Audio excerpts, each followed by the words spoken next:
জয় শ্রীরাম, জয় গোমাতা, হর হর মহাদেব। তো আমি যাব আজকে রাম মন্দিরে ঘুরতে। তো আমি বেরিয়ে গেলাম রেডি হয়ে। তো এখন যাব আমি বাড়ি। তো বাড়ি থেকে জিনিসপাতি নিতে হবে। তো আমি চলে আসলাম বাড়ি থেকে। তো বাড়ি থেকে জিনিসপাতি নিয়ে নিলাম। তো এখন যাব আমি টোটোয় করে রেল স্টেশন।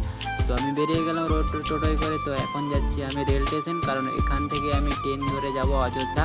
তো এই যে আমি যাচ্ছি, আমি রেল স্টেশনে চলে আসলাম। তো আমার আর কিছুক্ষণের মধ্যে ট্রেনও চলে আসলো। তো এই ট্রেনের মাধ্যম দিয়েই আমি যাব অযোধ্যা রাম মন্দির দর্শন করতে। তো আমি এখন চলে আসলাম বাজার দিয়ে, কারণ আমাকে ফাস্টফুড নিতে হবে।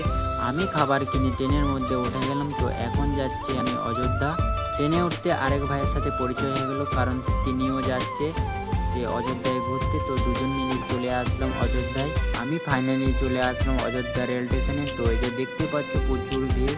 তো অযোধ্যায় তো কত সুন্দর জায়গা, রামের জন্মভূমি। আমি চলে আসলাম রাম মন্দিরে তো দর্শন করার জন্য। এখানে সেই শান্তি, তো এখানে এলে জীবনের দুঃখ কষ্ট সব ভুলে যাবে। তো ভগবানের কাছে প্রার্থনা করি যে বারবার যেন এই জায়গাকে আমি আবার আসতে পারি। জয় শ্রীরাম, জয় গোমাতা, হর হর মহাদেব।